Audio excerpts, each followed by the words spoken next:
పొద్దున్న చూడలేను పొద్దున అవే ఆ మధ్య ఎట్లా గోసుకుంటుంది చూడు మా అమ్మని ఇంకేం పని లేదు ఇవి షేక్ చేస్తున్నాయా రాదు మట్టి తింటున్నాడు అమ్మ చేయకుంటే దగ్గరకు వచ్చిందా మద్దుకు వచ్చినది కంగారు నిజంగా వచ్చింది అదా చిన్న పాప వచ్చింది అమ్మా ఏ బర్న్ అవుతున్నట్టుంది రిజల్ట్స్ ఆ పిల్ల ఆటో పేరు ఇక వేరే చూసండి నేను దీన్ని ఆటాడుతూ ఉంటాను ఇంకొన్నేగా చూపిద్దాం పోదమ్మా చాలా అయిందంట మళ్ళీ అక్కడ ఐదు చూద్దాం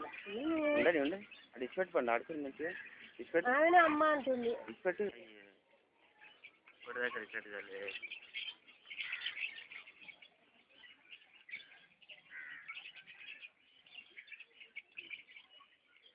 నడే మమ్మీ